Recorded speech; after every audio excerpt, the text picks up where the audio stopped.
We're installing this rock slide engineering steps, side steps. I mean, not only are they steps, they are heavy duty protection for the side of your Jeep. Tracey's gonna go over what the kit comes with. You don't actually tap into any sort of source. You don't have to cut any wires for this. They give you pre-made magnetic sensors and magnets to go with it, as you can tell. There's some beefy magnets. This is going to be your module box. This controls all the steps. This is what you plug everything into. This is the main wiring harness, which gives you the wire to go to the battery, go to the box. It goes to the step harness that's down there. It'll even go to the lights that if you want to buy, you can buy separately. It goes to the magnetic sensors. And we also have our bag of hardware and our 6 various brackets to mount these with. So the one thing that we're going to do a little bit differently, and it's only because Tracey has installed plenty of these steps, we're going to do the wiring first. You got to make some holes in the rubber grommets that are in the floor. I run the wires where they need to go. I get everything all situated. I put the interior pretty much back together except for the sensors, because sometimes they're a little iffy depending if you've got them plugged in all the way.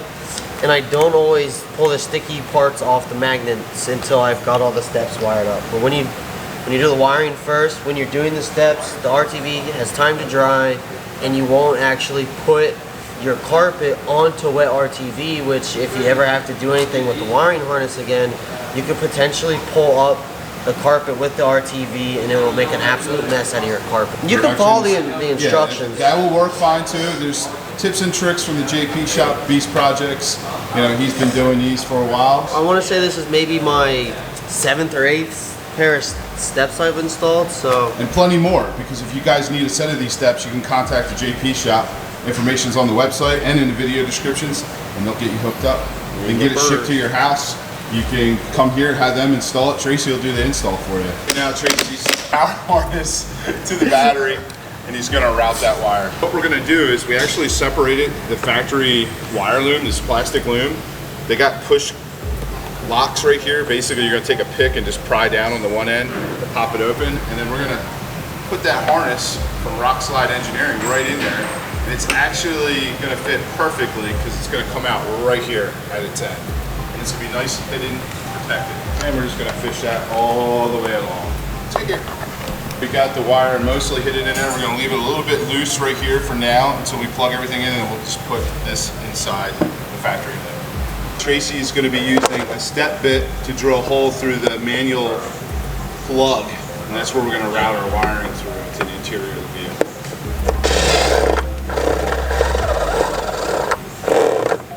So sometimes this will actually fall out. So if it falls out, you just have to widen the hole with it outside the truck, the Jeep. We need the doors open so we can get these plastic panels out that are right here. Get this carpet up, which the floor carpet will actually come all the way up so we can route it underneath the seats. But if you go to the front, we need to get the kick panel off the side, which is right here, on the driver's side only. This panel, this middle panel, which is actually part of the middle, and you'll do the same thing on the passenger side, which is remove this middle panel, because that's the sensors will end up going at the striker of the door.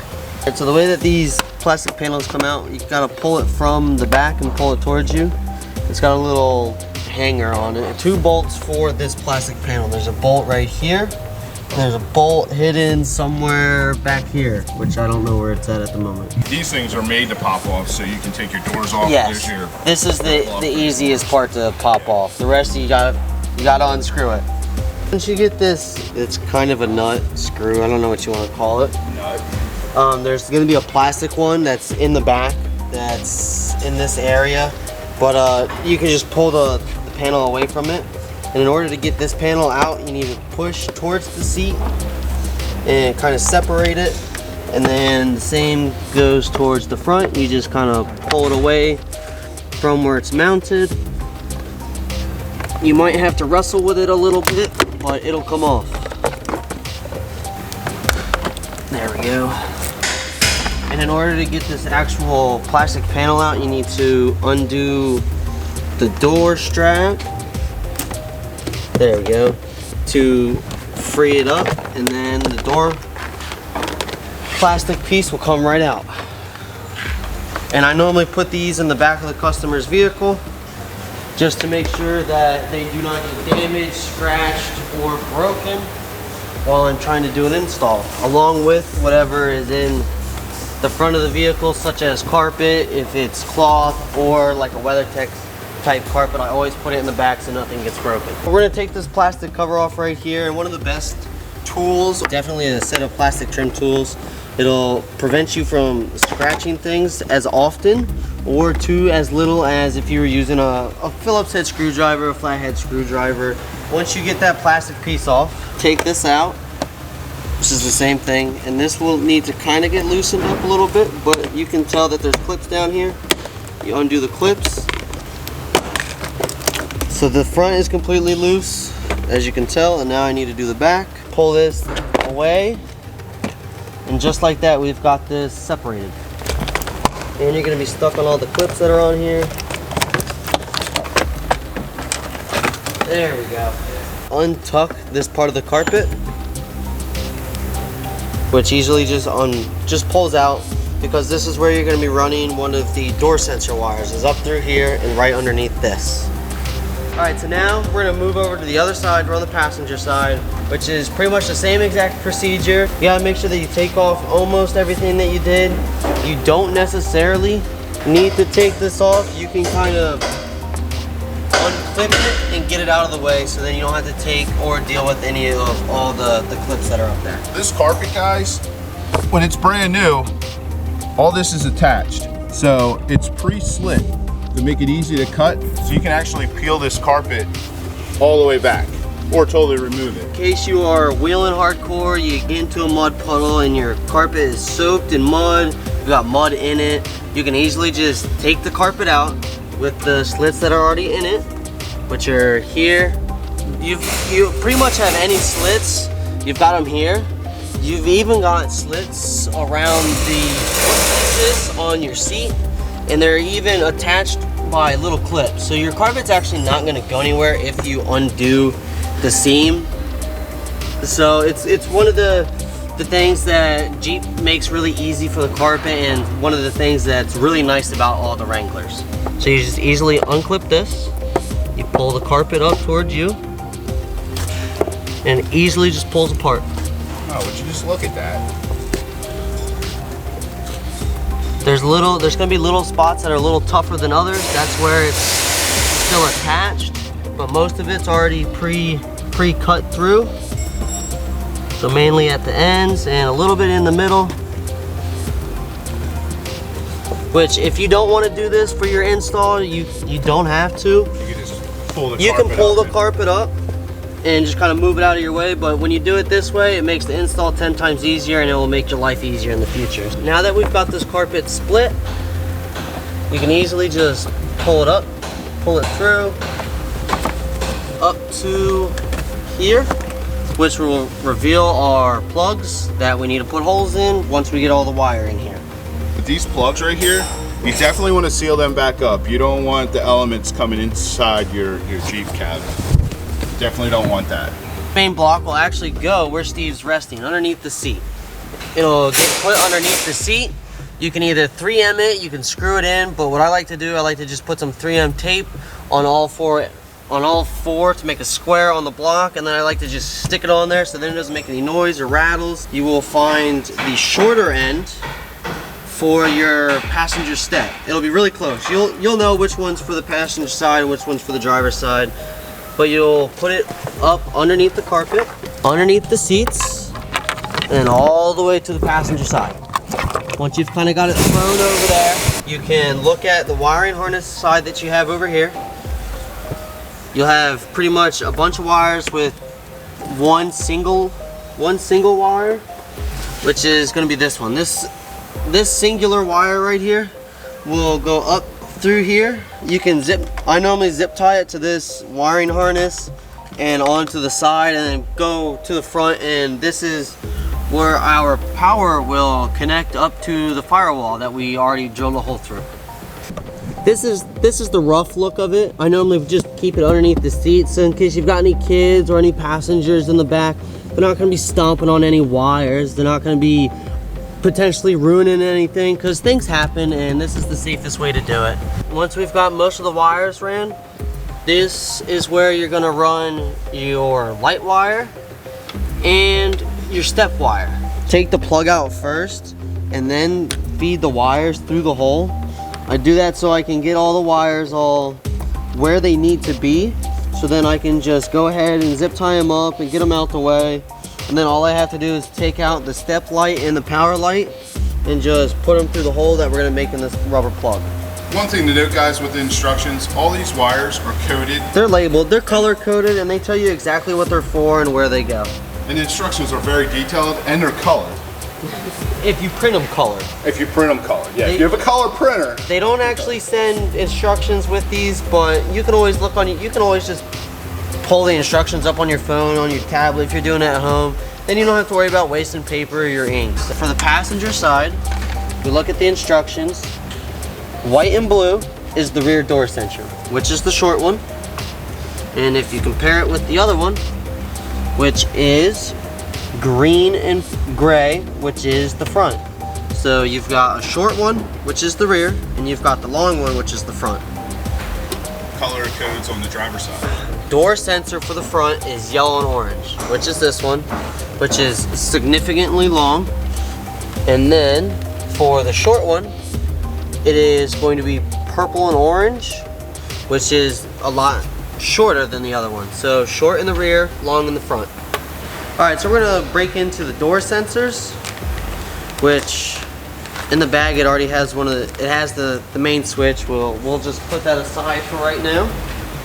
And when you open it up, it'll come with the sticky pads that you put on the back of the sensors, which you'll put the sticky pads right here. You'll put 2 on each sensor. You need to make sure that you use your alcohol swabs. Clean the surface first and make sure there's no dirt or no debris, so then it actually sticks and won't fall off. And they already come with little made squares, which you wipe off underneath the door striker. And then you go to the door side and you wipe off underneath the door latch. And you do that for every single door. It doesn't change location on where it's at. So like on the front, it's still gonna be underneath the door striker.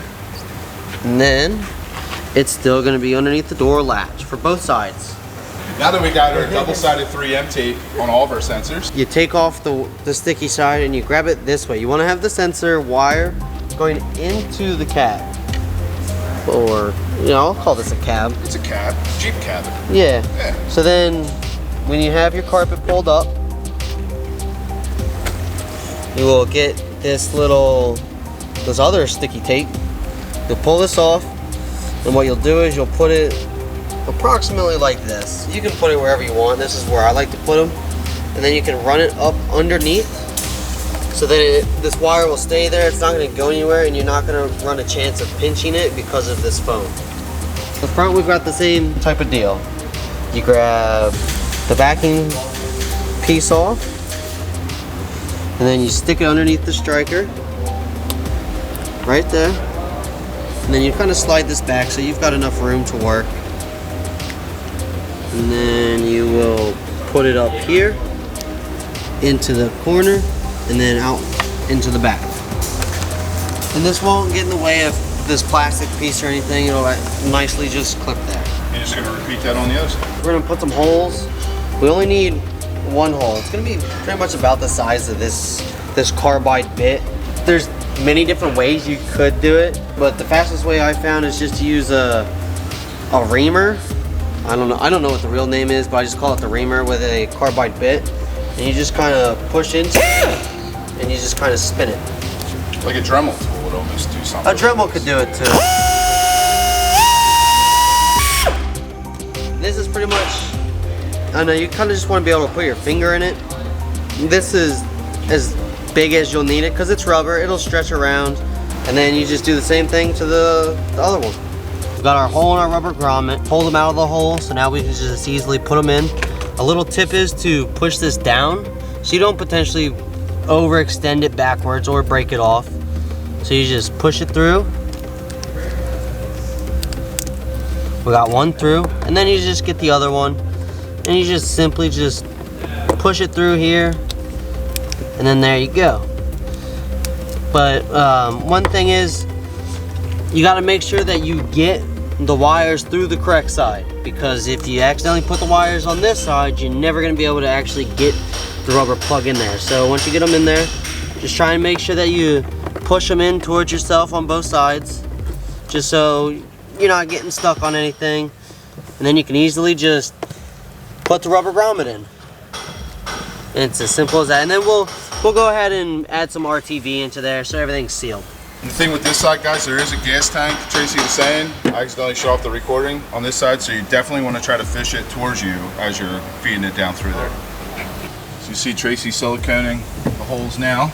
A little trick for this is to pull whatever wire, pull it the opposite direction that they're gonna lay, and then insert the silicone into it. So then once you've got it siliconed in there, you can pull them to where they're gonna lay, and then you can just silicone the rest of the hole up. For that proper seal. A little trick is, after you're done with this, when you go on to do the steps, put something that's got a bit of weight to it. You can put like a jug of water, you can put like a half-inch air impact gun on it if you don't need it. So you can always put something on top of this, just so you've got it weighed down, so it's going to be in its general area. And the nice thing is that this is all going to be dry before we put the carpet back on. That's where the control module is. I found a nice place on the sound deadening, somewhere in the middle where you're not really going to notice a bulge in the carpet, and it's not going to get in the way of anything. All the trim panels, everything's all disconnected, still not put back in place because we want to install the steps and ensure that everything's functioning and first. You can see we've got the wiring hanging here. Your gas tank's going to be in the way, so you got to make sure that you get the wire up over here. You can fish around up there, but it makes it a lot easier if you already put it over here. We've got the wire up over here, which you've got to be cautious about because you do have an exhaust here, so you're going to have to zip tie it up out of the way onto this, which everything will still reach, and you can even see some of our RTV is actually coming out, which is pretty good. So I'll just get that, and you can. It's actually already getting a little hard. It's getting it's getting a little hard. A little hard, yeah. So we're gonna quickly zip these itty bitter kind of frame sliders. There's a total of 9 bolts. You've got 3, I want to say the 13s, and you've got 6 other 10s. We're basically following the directions from the start. Yeah, we're gonna pretty much go from step 1. So we've got our steps in place. They're not gonna go on quite yet. We're gonna take the 2 fender bolts out. We're going to fight with the Loctite that's on the factory body mount bolt. So we're gonna loosen them, I don't know, maybe ½ an inch or so, just enough so we can slide the new brackets underneath all 3. Each bracket is different, so you need to pay attention to which bracket goes where. And then once we get all of that up there, we can easily just put the steps up there, align them with the holes, and we won't have any issues. Look at these pictures. I mean, very detailed instructions as well. We're going to loosen the body mount bolt till we hear it pop. Then we're going to turn it a quarter turn to tighten it, and then we're going to take it, loosen it even more.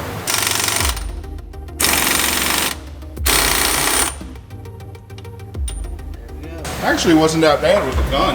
Nah.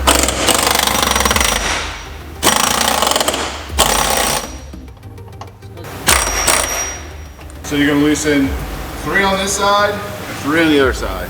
The long bracket is for the rear, so this one. The middle one is the short bracket, and the front is the tall bracket. This is the tall one. So we've got rear, middle, front. Take a little bit of effort to try and get them underneath the washer if you don't loosen them up all the way. So you might need to get a dead blow or something, or a block of wood and a hammer and hit on it. Which that looks like that's going to be the case for us on this one. You just kind of hit it, and it should slide in there. Just kind of work it back and forth.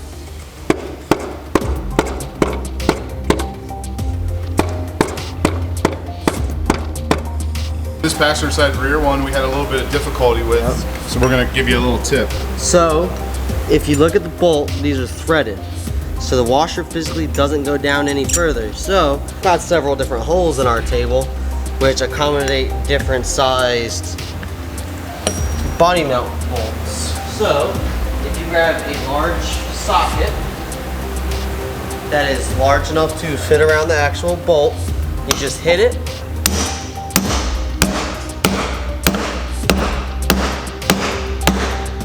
And you will pop everything that Steve's got on the table. Easily just unbolts it. And if you look at it, we don't have any harm threads. I'll put some, I recommend putting some Loctite back on here if you ever take the bolt completely out, but it now fits on there with no problem. The JP Shop and the Beast Projects, tips and tricks. They come in every video. They do. Ta-da, there we go. You know, that middle one was fun too, but at least I got it partially on. Yeah, if you can get them a little bit in there, maybe like 1/8 of an inch onto the bracket, you can hit them on, but you just gotta make sure you don't bend them. Now that we loosely have those mounts installed, take your seal. This is a very vital piece to these steps. The instructions show you where they need to go on. If you read them closely, they'll tell you they need to be 1/2 inch away from the bend. From this bend right here, you need either be a finger or 1/2 inch from right here. So we'll get that on there. And you also need to make sure that you grab the proper side. These have notches on them for the rear. These notches go in the rear. So these actually go like this. So this would be our driver's side. And you can tell that they even have a cutout for your fender flares. So if you got the wrong side, you'll definitely notice that you have the wrong side. It won't fit up there well. And they've already come 3M'd on there, which the 3M is actually pretty strong and you shouldn't have any issues with it. So before you put your seal that goes up here, you need to make sure you grab some alcohol. You just want to make sure you get everything off, all the dirt, all the debris, so then you can not worry about it coming off. it's another tip for you guys. When you're measuring a 1/2 inch down from this body line, use a magic marker. It's going to come off with alcohol. It's not going to damage your body. And I would do 3 marks. Just makes life a little easier when you're putting that strip on. We got our marks up there. We've got a little notch that goes in the back. We got to pull a little bit of the red backing off. So Steve, I'm gonna line it up back here first. Okay. I'm good. The center line up. Now I'm just going to line up mine real quick. Pulling it my direction as much as possible because you can see it. There's a little bit of flex. Kind of a little bit of a flex. Okay. And we're still good with our middle line. And if you pull that.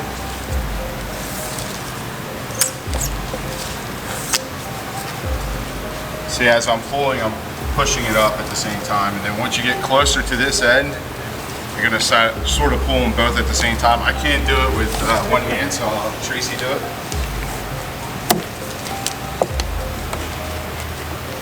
And then she's on. There you go. Just take your time with this. It can be difficult. It's easier if you have 2 Measure it like people. 10 times. Yeah. Measure it a lot. Get ready to mount the steps onto the frame and body of Ruby Beast. And one thing I do like about Rock Slide Engineer's design, not only does it use the pinch wells, it actually mounts into your body mounts too as well. I mean, this stuff is heavy, heavy, heavy duty. And it definitely, well, it's got a weight rating of 600 pounds. So you and another occupant can actually be on these steps at the same time. Heavy, heavy duty. It's not going anywhere once it's mounted up in there. I really like the way this thing mounts to the Jeep versus some of the other power steps out there in the market. Tracey just took out the 2 10mm fender bolts that were mounted in the pinch weld right there. Now we can put this up using a trans jack. If you're at home doing this in your driveway, if you had 2 people, you can manage it yourselves. You just want to try to make sure that these mounts are sort of straight as you're lining it up a little bit. With all of them, actually. Yeah.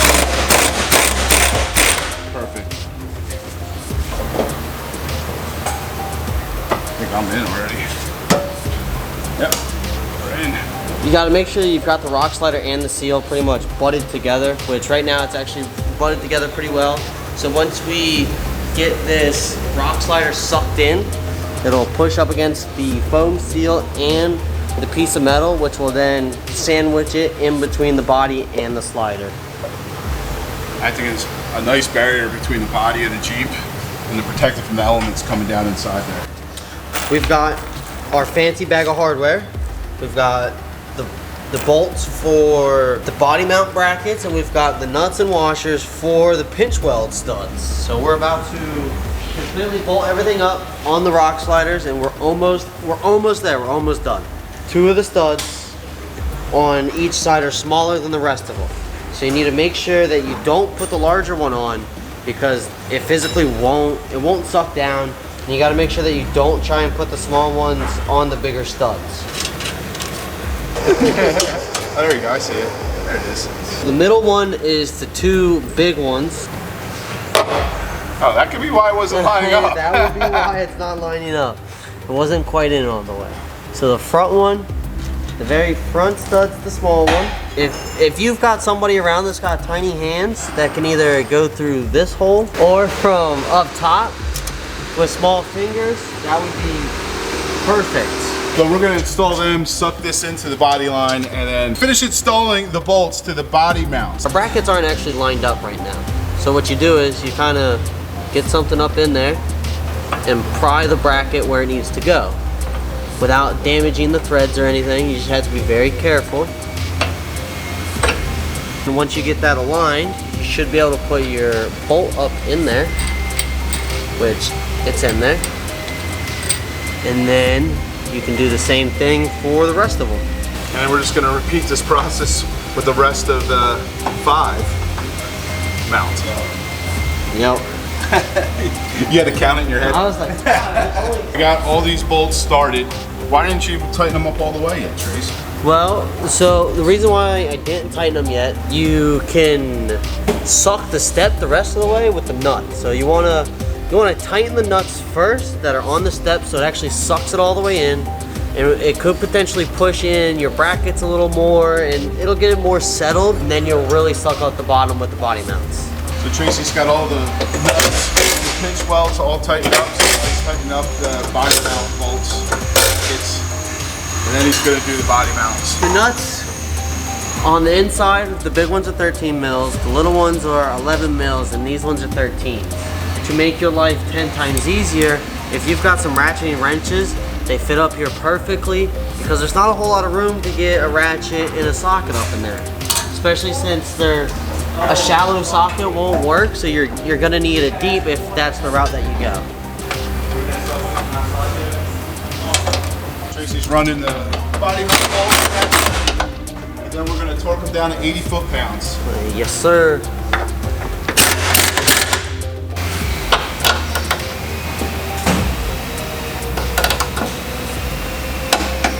Put the 2 Yes, there's 2. So this one goes in first, and then once you get your steps all wired up, you're gonna open up the step, and then you're gonna put the last one in there. There's already a hole in there. You don't have to do anything. All you have to do is just screw it in there.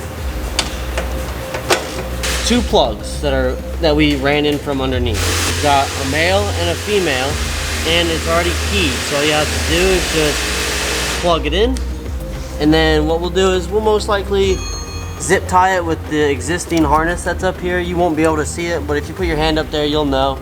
And then when we install the lights, this will open up the step, we'll stick the lights up on, and then we'll just easily plug it in. But make sure that you zip tie these 2 wires together. Keep them up out of the way. So now, this is kind of tricky, but not really. So what we've got our 2 wires coming up, and look, they're already dry. We will zip tie it over this brace, which here's our 2 plugs. So I will bring our other plug up through here, and then we can just plug it in, and it will get zip tied up there. We're now going to fish the power wire through the firewall. As far as they go. Just going to plug it right in here with that original wire that we ran from the battery. Just a note, I don't know if we got it on video, we did remove that fuse before running any of this wire. Oh, they're keyed as well. Very nice. See if I can fish this up in there. So now what we're gonna do, we're gonna go on the inside, we're gonna install the switch. Both blue ones to the silver one, and then you do the red one to the bronze one, which I'll show you once we get on the inside. We've got a black bolt that's up here. You'll see it once I get the wrench on it, but that's the bolt that you need to remove in order to get your switch bracket in there. Which the switch bracket is nice, it's out of the way, and it's not gonna, you're not gonna kick it or anything.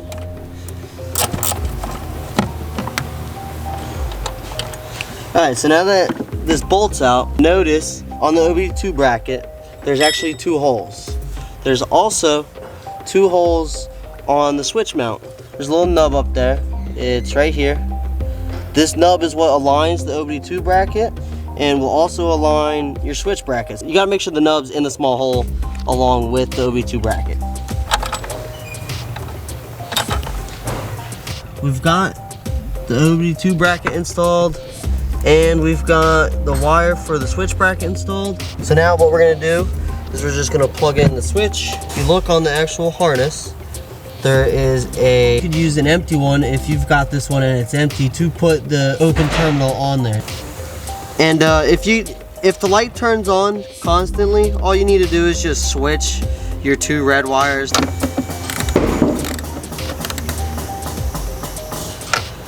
All right, it's time to put the fuse in.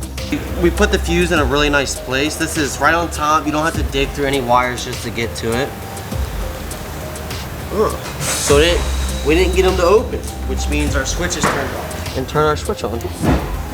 There you go. So now, these steps are gonna be permanently open until we install our magnets on the door. So that's what we're gonna do right now. So I've got a little trick for when you install the magnets. If you've got a magnetic wallet like I do, what you can do is you can trick the sensor on one of the doors. Grab your magnets out of your special container, which there's 4 nice magnets in here. Once you put a magnet here, should shut the step. And as you can tell, it shut the step. Grab one of your magnets, which these are really strong neodymium magnets, so you won't ever have to worry about them.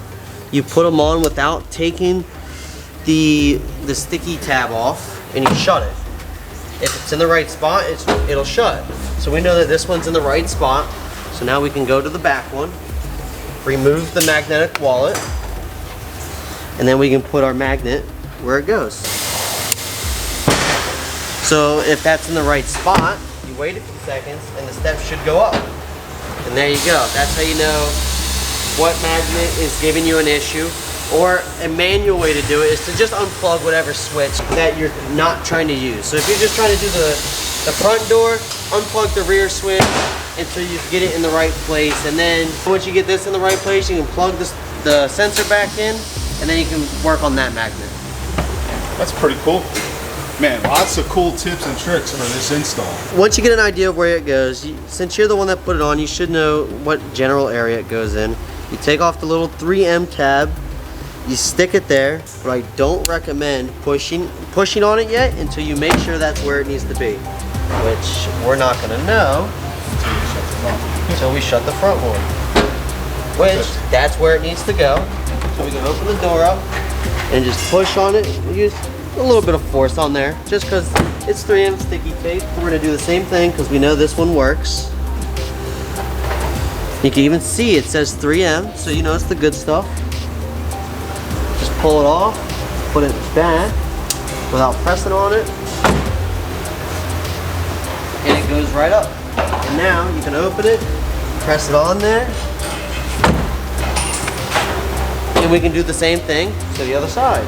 Getting ready to put all the plastic trim panels back on, carpeting's back down, and we're buttoning things up right now, pretty much finishing up the project. And as you can see, you can't really tell that we split the carpets on the seams. No, but that's what they're designed to do. Yeah, that's exactly what they're designed for. It's a Jeep thing.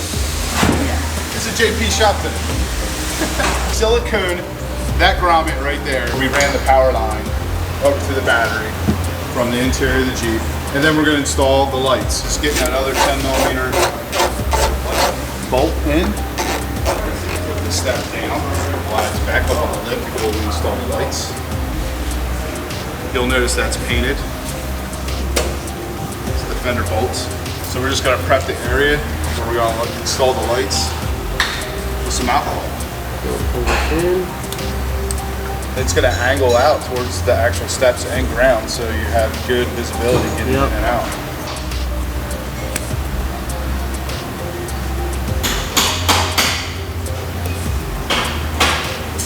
And then we can just simply zip tie the wires through these holes, and then we'll be good to go. And then we'll just zip tie these two out the way. And then what are we gonna do? The other side. Repeat the process on the other side. Get in. Check it out. We can turn them on. Yep. So, now open the door. So that's really cool. So if you're actually, you know, four-wheeling or what have you, and you don't want the steps coming down, or if you're in a situation where you don't want them coming down, you know, that's a good thing.